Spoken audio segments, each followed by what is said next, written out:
দিবে না। জান্নাতে যদি যাবার চাও তাহলে জান্নাতের আমল করে তোমাকে জান্নাতে যেতে হবে।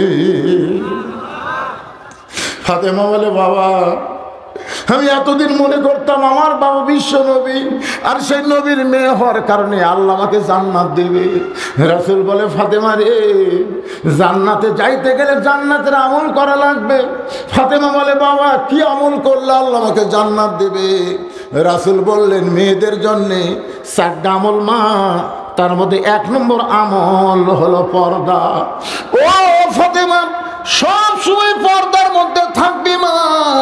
পর্দা যদি তোর আমলটা ঠিক মতো হয়, অন্য আমল যদি কমও হয়, আল্লাহ পর্দার কারণে তোকে জান্নাতের 8টা দরজা খুলে দিবে। সঙ্গে সঙ্গে ফাতেমা, তার হাতে একটা ওড়না ছিল, ওই ওড়নাটা নবীর সামনে এভাবে মাথায় দিল। মাথায় দিয়ে যখন মুখটা ঢাকলো, ঢাকার পরে বলতেছে, বাবা এই মুহূর্ত থেকে আপনার মেয়ে ফাতেমা পর্দার ভিতরে ঢুকে গেল। ফাতেমা পর্দার ভিতরে ঢুকে গেল। এমন পর্দা নিশে হলো মায়েরা রে, যারা পর্দার অন্তরালে শোনেন, এই দুনিয়া থাকার জায়গা না মা। এই দুনিয়া থেকে আমাদেরকে বিদায় নেওয়া লাগবে। মরার পরে আপনি দেখেন তো, বাংলাদেশে যখন কোনো মেয়েরা মরে, মরার পরে তাদের পর্দা কেমন করে একটাবার জানেন মা? খেয়াল করে দেখেন, আমরা পুরুষেরা মারা গেলে 3টা কাপড় দেওয়া হয়, আর মেয়েরা মারা গেলে 5টা কাপড় দেওয়া হয়। মেয়েরা মরার পরে 5টা কাপড় কেন দেওয়া হয়? আমার বউটা মাঝে মধ্যে মেয়েদেরকে কাফন পরায়। আমি আমার বউকে বললাম, মেয়েদের 5টা কাপড় কেমনে দাও? বউ বলে, স্বামী গো, পুরুষের মতোই 3টা কাপড় পরাই, আর 2টা কাপড় আমরা মেয়েদেরকে বেশি পরাই। একটা হলো মাথা বান্ধা, আর একটা হলো সিনা বান্ধা। আমার মায়েদের বলতেছে, মা আপনাদের মাথার বড় দাম গো মা। এই মাথার চুল স্বামী ছাড়া কোনো পর পুরুষ যেন না দেখে মা। আজকে অনেক মেয়েরা আছে মাথার চুল পর্যন্ত বেচা খায়। জোরে কোনো কথা ঠিক কিনা? আপনাকে এলাকাতে আছে? এই মায়ে শোনেন, যে চুল মাথা হাসলানোর পরে যেখানে সেখানে ফাইলা দেওয়া যাবে না, ওই চুল একটা বাক্সের মধ্যে, কৌটার মধ্যে আপনাকে জড়ো করা লাগবে। যখন চুল বেশি হবে, গোরস্থান এলাকায় কোদাল দিয়ে মাটি খুঁড়ে মেয়েদের চুলকে কবর দেওয়া লাগবে, যেন কোনো পুরুষ মানুষ মেয়েদের চুল না দেখে। আর সেই চুল আপনারা বেচা খাচ্ছেন, সেই চুল বেচা খাচ্ছেন। ফেরওয়াল আপনাদের চুল লাড়িয়া ছাড়া। ভাবি ভাবি, ও ভাবি দেখেন তো, চুল একটু কম হচ্ছে ভাবি। কাঁচা 1 টাকার ওজনে হলে 200 টাকা, তো একটু কম হচ্ছে ভাবি, দেরি করো তাহলে আমি আর একটু। তখন একটা মুড়া চিরুনি নিয়ে আসে, ওই ফেরওয়ালের সামনে আবার হাসলি, মানে কড় করে চুল তুলে ফেলে দেয়। দেখো তো ভাই, দেখো তো হসে। তখন ফেরওয়াল আবার লাড়াচাড়া করে, ভাবি যাক হওয়ার মধ্যে দেখছেন আপনার বইয়ের চুল কে লাড়াচাড়া কিনতেছে? এ কথা কন না কেন, কে লাড়াচাড়া? যে মেয়ের চুল কোনো পরপুরুষ দেখাই চলবে না, গোরস্থানে মাটিতে থা লাগবে, আর সেই চুল এরা বেচা খায়। আর মরার পরে সেই মাথা আবার বাঁধে, মরার পরে মাথা বান্ধিচ্ছে, মরার পরে বুক বান্ধিচ্ছে, সিনা বান, মানে এটি আবার বান্ধিছে সিনা বান। তার উপর আবার খাটনি থুয়া উপর একটা চাদর। সব পুরুষ মানুষ বলতেছে মেয়ে মানুষের লাশ দেখা হারাম। আপনারা বলেন তো, মেয়ে মানুষের লাশ দেখা যদি হারাম হয়, তো জেতা দেখা কি? ফতুয়া তো জেতার উপর চলতেছে না, ফতুয়া চলতেছে লাশ ঢাকো, লাশ ঢাকো। তখন দৌড়ে একটা চাদর দিয়ে খাটনি ঢাকাতেছে, গোটাল খাটনি ঢাকা। ফেরেশতারা বলতেছে, আল্লাহ এই মেয়ে যখন জেতা ছিল, গোটা খাঙ্গইর ঘুরিছে, খাঙ্গইরে সব মরদ অক্সিনে, তুই একবার ভোটও তো ডানাছিল। আল্লাহ এই মেয়ে একবার ভোটর ডানা ছিল, এলাকা সব অক্সিনে। তো মরার পরে 5 কাপড় দিয়া, তারপর চাদর দিয়ে ঠুলো, কারণ কি? আল্লাহ বলতেছে, দেশের নাম বাংলাদেশ রে, ওই দেশের মেয়েরা বাঁচতে পর্দা করে না রে, মরার পরে করে। আপনারা বলেন ভাই, মরার পরে এই মা বলে রাখি রে, আর আবার দূর থেকে আমার চাইয়া থেকে দেখতে পারেন, থেকে চাইয়া দেখে থেকে লাভ হবি না। মরার পরে পর্দা করে কোনো কাম হবে না। সাইয়্যিদাতুন নিসা আহলিল জান্নাহ ফাতেমাতুজ জাহরা, যাকে সাইন দিবে সেই জান্নাতে যাবে। কারণ ফাতেমা হবে জান্নাতের এদের নেত্রী, বেয়া পর্দা সাইন দিবি। তো তাহলে ফাতেমার সাইন যদি নিবার চাও, যা করছে আজ থেকে পর্দার ভিতরে ঢুকে যাও। গভীর রাত্রে ফাতেমাকে দাফন করা হয়েছে জানেন? মক্কাতে যারা হজ করছে, এখানে যারা হাজী সাহেব আছে, আপনারা বলেন তো জান্নাতুল বাকির মধ্যে ফাতেমার কবর কোন জায়গায়? আজ পর্যন্ত কোন হাজী খুঁজে পাশা? আপনি হজ করেননি? আমি যাবার চাইছিলাম ওই পূর্ব কোনার দিকে, কেবল যাচ্ছি বুঝতেন, দেখি পুলিশ 2-3 জন দৌড়ে এসে আমার সামনে, মান্য কুল্লু হারাম, মান্য। আমি কইলাম এদিকে যাও হারাম, কুল্লু হারাম। আমি চলে আসলাম। মসজিদ নববীর মধ্যে একজন বুড়ো মানুষ, মসজিদের খাদেম, ওর বাড়ি হলো কুমিল্লা চাঁদপুর। প্রায় 50 বছর হলে মদিনাত মসজিদের নববীর খেদমত করে। আমি বললাম আপনি এত বছর বাড়ির জানা হয় না? আমি মদিনার মেয়রের কাছে দরখাস্ত করছি, আমি মারা গেলে আল্লাহ যেন আমার কবর এই জান্নাতুল বাকির মধ্যে হয়। তা আমি যদি বাড়ির যাই আর বাংলাদেশে যদি মরি, তেরি কবর হবি? আমার দরখাস্ত গ্রহণ করছে, এই কারণে বাড়ি বাদ দিয়ে আমি এখানে খেদমত করতেছি। তাই বললাম মুরব্বী 50 বছর হলে আপনি যখন আসেন, তাহলে জান্নাতুল বাকির পূর্ব কোণার জাবাত দেয় না কে? জান্নাতুল বাকির পূর্ব কোণার কোনো এক জায়গায়, কোন জায়গায় সেটা বলতেছে না, বলে কোনো এক জায়গায় মা ফাতেমার কবর আছে।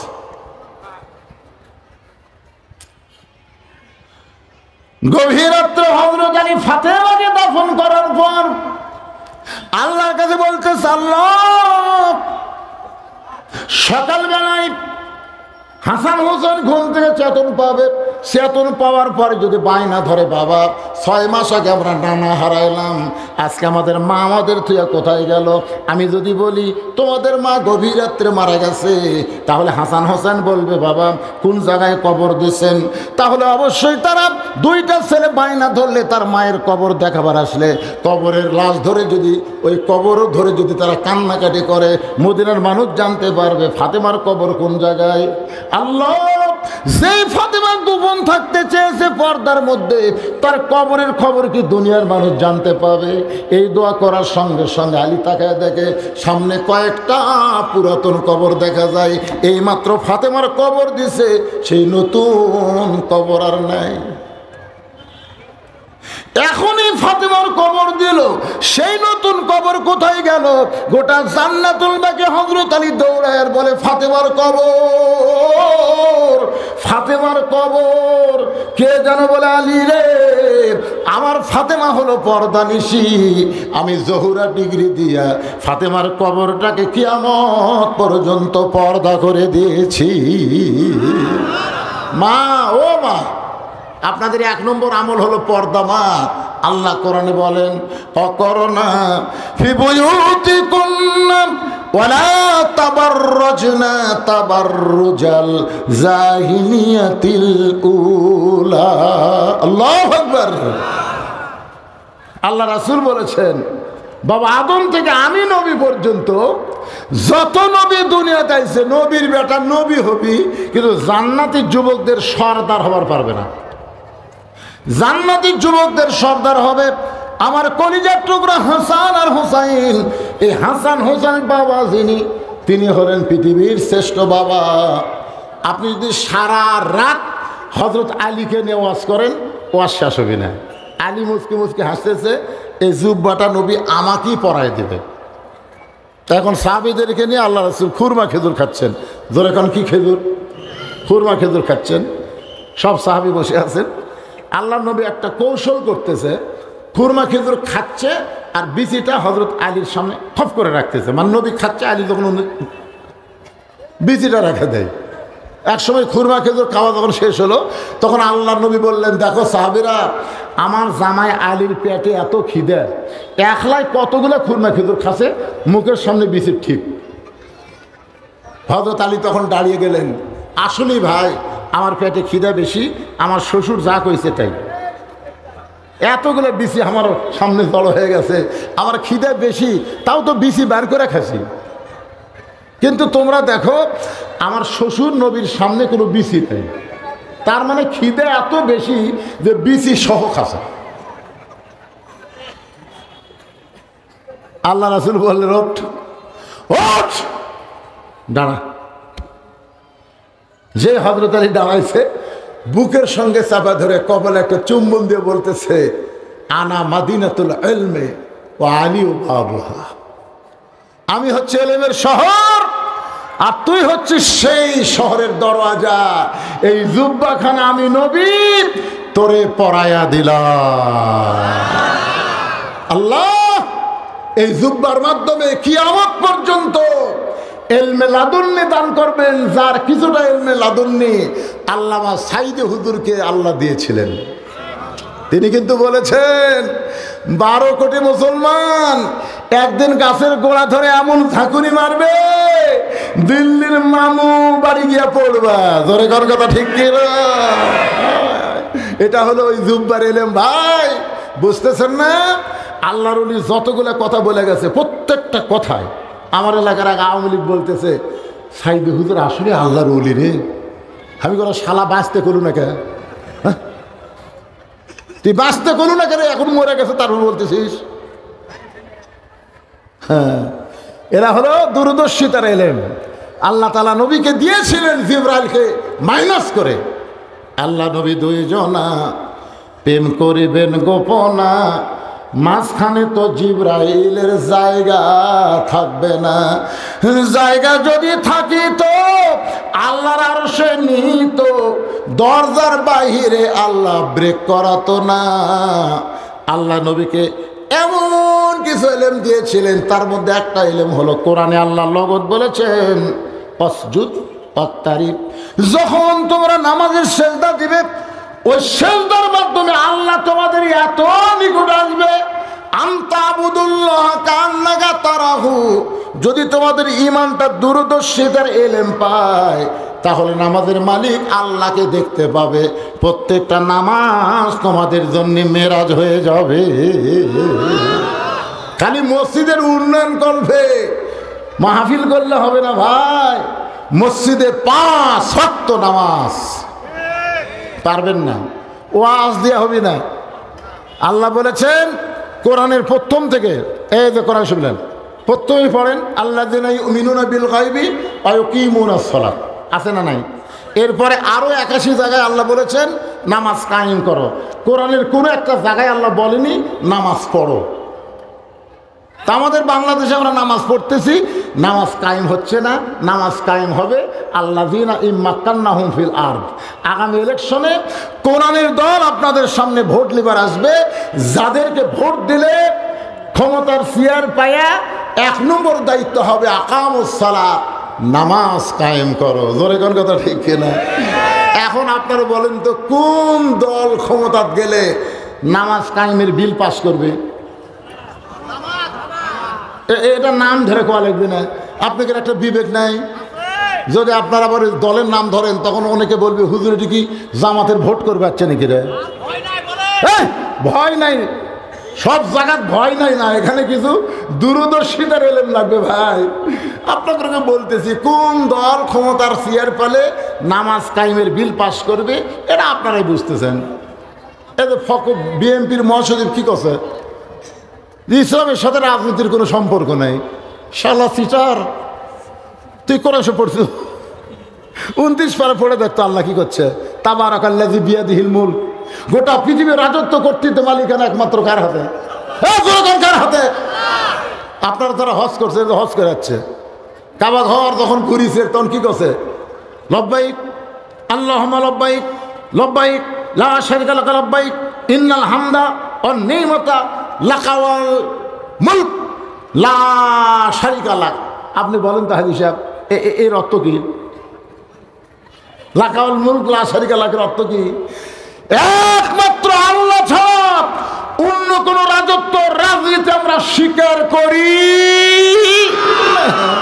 আপনি হজ করে এসে মানুষের দল করতেছেন, আপনি আল্লাহ করলেন কি আর বাংলাদেশের দেশে কার দল করতেছেন? কোন হাজি হজ করার আগে যা করছে করছে, হজ করার পরে আল্লাহর দল বাদ দিয়ে যদি কোনো মানুষের দল করে, ওর নামের আগে খালি হাজি থাকবি, কিন্তু হজ কবুল হবি না। এই জন্য আজকে মাশাআল্লাহ আল্লাহ আমাদের সামনে একটা সুযোগ দিবে, এই সুযোগের সদ্ব্যবহার করব। আল্লাহ যেন তৌফিক দেয়। মসজিদের উন্নয়ন মানে শুধু মসজিদ বিল্ডিং করা না, 5 ওয়াক্ত নামাজ জামাতে আদায় করা লাগবে। জোরে কোন ঠিক? আরো জোরে বলেন ঠিক। কারা কারা 5 ওয়াক্ত নামাজ পড়বেন? 2 হাত তুলে আমার আল্লাহকে একটু দেখান। লিল্লাহি তাকবীর। আল্লাহ হাত নামান, আল্লাহ কবুল করুক, আমিন। আজ পর্যন্ত কোনো রাত্রিবেলা ঘুমাইনি, বরং সারা রাত আমি দরজায় দাঁড়িয়ে থাকি। আল্লাহ রাসূল বলেন, সাহাবীরা রে, মাটি থেকে 5600 ফুট উপরে, মাটি থেকে 5600 ফুট উপরে একটা পাহাড়ের গর্তে, সেই গর্তের নাম হলো গারে সুর। জোরে বলেন, গর্তের নাম কি? এ মাইকারা ভাই সাউনি কো দিলা নাকি রে? সাউন্ড এরকম হয় কেন? সাউন্ড কেমন যেন হচ্ছে। প্রথম যেটা দিছে ওটা দাও। মাটি থেকে 5600 ফুট উপরে গারে সুরের মধ্যে আমি নবী, এই মাইকালারা বুঝলেন নামাজ পড়ে না তো বেদব হয়ে গেছে। আমি কই সাউন্ড কমে দাও, ই দিও না, আরো করে দেয়। কে পাগলারা বলো না, এই সাউন্ড বোঝা যাচ্ছে? মাইক চলাস বুঝিস না? আমি জীবনে কোনো মাইকের বিরুদ্ধে কথা বলি না, কোনোদিনও না। এরা বদমাইশ, 1 ওয়াক্ত নামাজ পড়ে না। এরকে মাইক গান বাজনা ভালো চলে, বুঝলেন? ওয়াজ আসলে ফোঁ ফাঁ পেঁ ফোঁ করে। কি আমার কথা কি আপনার বুঝতে পারতেছেন? একটু মনোযোগ দিয়ে শুনবেন। গারে সুরের মধ্যে নবী যখন দুর্বল হয়ে আবু বকরের উরাতকে বালিশ বানায় ঘুমায় গেছে, মাটি থেকে 6000 ফুট উপরে। একটু চিন্তা করেন, নবী দুর্বল হয়ে আবু বকরের উরাতটাকে বালিশ বানায় ঘুমায় গেছে, কিন্তু আবু বকর ঘুমায় না। আবু বকর ঘুমায় না। ওই গারে সুরের গরমে, একটু গরমে নবীর কপাল ঘেমে ঘাম বের হয়ে গেল। আবু বকর তাকায় দেখে কপালের ঘামটা মুক্তার দানার মতন জ্বলতেছে। হযরত আবু বকরের মনের মধ্যে চাহিদা, ওই কপালের ঘামটা হাতের মধ্যে নিয়ে যদি আমার চেহারার মধ্যে মালিশ করতে পারি, অন্তত নবীর ঘাম চেহারায় থাকার কারণে আল্লাহ আমার প্রতি রহমত করবে। এই মনে করে কপালের ঘামটা যখন নিজের চেহারায় মালিশ করছে, সঙ্গে সঙ্গে গোটা গারে সুর আলোকিত হয়ে গেছে। গারে সুর যখন আলোকিত হয়ে যায়, আবু বকর তাকায় দেখে মাথার উপর একটা ছিদ্র দেখা যায়। মনের মধ্যে ভয়, ওই ছিদ্র দিয়ে যদি কিছু বের হয়ে আমার নবীকে কামড় দেয়। গর্তের মধ্যে মানুষ কয়জন? কিন্তু আবু বকর বারবার শুধু মনে করতেছে, এই গর্ত দিয়ে যদি কিছু বের হয়ে আমার নবীরে কামড় দেয়, নবীর মহব্বতে নিজের অস্তিত্বকে বিলীন করে দিয়েছে। নবীর ভালোবাসা কারে কয়? অনেকে বলে ওয়াইস করুনি, নবীর মহব্বত বেশি। মুখের 32 দাঁত ভেঙেছে। ওয়াইস করি নবীর মহব্বতে মুখের 32টা দাঁত ভাঙ্গিছে, এটা হলো ভুয়া কথা। কারণ নবীর দন্দন ভেঙেছে 2টা। কেউ যদি 32টা ভাঙে, এটা আত্মহত্যার গুনাহ হবে। ইচ্ছা করে আপনি দাঁত ভাঙতে পারবেন না, এটা কিন্তু নবীর মহব্বত না, এটা হলো ভুয়া কিচ্ছা। ধরে কোন কথা ঠিক কিনা? আসল কথা মহব্বত কারে কয়? বারবার নবীর দিকে তাকায়, ওই ছিদ্র দিয়ে যদি কিছু বের হয়ে আমার নবীরে কামড়ায়। ডান উরাতের উপরে নবী শুয়ে আছে, আর বাম পাখানা ছিদ্রের মুখে লাগায় দিছে। যেই মাত্র ছিদ্রের মুখে আবু বকর পাটা লাগায় দেয়, সঙ্গে সঙ্গে আল্লাযী খলাকাল মাউতা ওয়াল হায়াতা লিয়াবলুয়াকুম আইয়ুকুম আহসানু আমালান ওয়া হুয়াল আজিজুল গফুর। কে রে বিষাক্ত সাপ, কোথায়? আর পাহাড়ের মধ্যে ঘুরিস না। ওই ছিদ্রের মুখে পাটা দিছে, ওই পায়ের তালুতে ভরা বিষ নিয়ে কামড় মার। লিয়াবলুয়াকুম আইয়ুকুম আহসানু আমালা। আল্লাহর হুকুমে বিষাক্ত সাপ এসে আবু বকরের পায়ের তালুতে যখন কামড় দেয়, সঙ্গে সঙ্গে বিষটা চলে আসছে কলিজায়। আবু বকর বলে, সাপরে তুই আমারে কামড় দিবি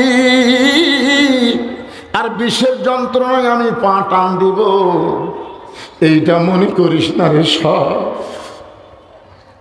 আমি মরে যাব, কিন্তু পা টান দিয়ে আমার নবীরে কামড় দেওয়ার সুযোগ তোরে আমি দেব না। সাপটা বলে, আল্লাহ আপনার হুকুমে কামড় দিলাম বিষ নিয়ে, কিন্তু পা তো টান দেয় না। আল্লাহ বলে, আবার কামড় মার। সাপটা আবার যখন কামড় মারে, আবু বকর বলে, সাপরে তোর কি একটু দয়া হয় না? নবী আমার উরাতের উপরে ঘুম পাড়তেছে আর তুই বারবার আমার পায়ে কামড় মারিস, মার মার, আমি মরে যাব, কিন্তু আমার নবীরে আমি ঘুম থেকে চেতন করব না।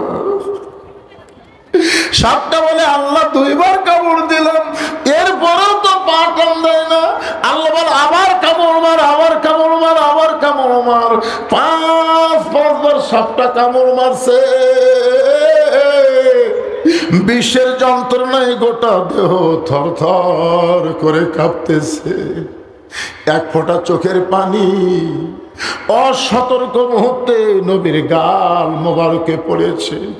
নবী আবার আস্তে করে চোখ মেলে দেখে আবু বকর কাঁদতেছে। নবী বলে, আবু বকর বাড়ির কথা মনে করে কাঁদতেছো, বিবি বাচ্চার কথা মনে করে কাঁদতেছো। নবীর হাতটা আবু বকর খপ করে ধরে বুকের মধ্যে নিয়ে এসে বলে, নবী গো, আমার বুকটা চিরে আপনি তাকায় দেখতে পারেন, আমার কলিজার মধ্যে আল্লাহর নবী ছাড়া আর কারো জায়গা নাই। তাহলে কেন কাঁদতেছো? বলে, সিদ্ধির মুখে পাটা দিতে কি জানো বারবার কামড় দেয়, নবী হাঁসকা টান দিলে বিষাক্ত সাপ বের হয়। আল্লাহর হুকুমে সাপটা নবীরে সালাম দে, বলে, নবী গো, আমি কামড় দেইনি, আল্লাহ পাক আমাকে কামড় দেবার বলেছে, আমারে আপনি গড় দোয়া করবেন না। নবী বলে, আল্লাহ যাকে সঙ্গে করে মক্কা থেকে মদিনায় হিজরত করার হুকুম দিলেন আর গর্তের মধ্যে সাপের কামড়ে তাকে হত্যা করতেছেন, আল্লাহ আপনাকে বুঝতে পারলাম না। আল্লাহ বলে, হাবিব, আপনার মুখের থুতু মুবারক আবু বকরের পায়ের তালুতে লাগাইয়া দেন। আজকের পরীক্ষায় আবু বকর গোল্ডেন প্লাস পাইছে। আপনার সমস্ত উম্মতের নেকি যদি কিয়ামত পর্যন্ত যত করবে, এক পাল্লায় দিলে যত ওজন হবে, আবু বকরের গাড়ে সুরের নেকি যদি অন্য পাল্লায় দেন, এর চাইতে বেশি নেকি হবে। রাসূল বলে, আবু বকর, সাপটা একবার কামড় দিলি তুমি তো আমাকে চেতন করতে পারতে, কিন্তু আমার চেতন না করে বারবার সাপের কামড় খাইলা কেন? আবু বকর বলে, রাসূলুল্লাহ, আমার জীবনের চাইতে আপনার ঘুমের দাম আমার কাছে অনেক বেশি।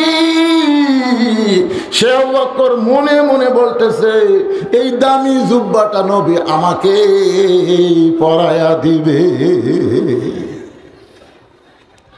আবু বকরের পাশে একজন মাথা নিচু করে চিন্তা করতেছে, এই জুব্বাটা নবী আমাকেই পরায় দিবে, কারণ আল্লাহর নবী বলেছেন, আমার পরে এই দুনিয়াতে কেউ যদি নবী থাকে, নবী হয়, সেই নবীর নাম হবে হযরত ওমর। কিন্তু নবুয়তের দরজা বন্ধ হয়েছে বলে ওমর নবী হওয়ার পারবে না। আল্লাহর নবী বলেছেন, নবী হওয়ার সব যোগ্যতা আল্লাহ হযরত ওমরকে দান করেছে। লিল্লাহু আকবার। ভাইজান, এই মাহফিল কমিটির লোক আমাকে বলেছে, হুজুর আপনি ওয়াজ শুরু করার 10 মিনিট পরে আমাকে একটু আদায় করে দেবেন, 10 মিনিট পরে। তাই আমি বললাম, না বাদান, 10 মিনিট পরে না, মোটামুটি লোকজন যখন এসে জমায়েত হবে মাত্র 5 মিনিট আদায়, তার বেশি করা যাবে না। কারণ গত বছর খালি হয়েছে হওয়ার কারণে আমি ওয়াজও ঠিক মতো করবার পারিনি, আপনারা বুঝবার পারেননি, জোরে কোন কথা ঠিক কিনা। এ বছরে সেই কাম শুরু হয়েছিল, 2-1টা তাড়া দেওয়াতে একটু হয়েছে কমছে।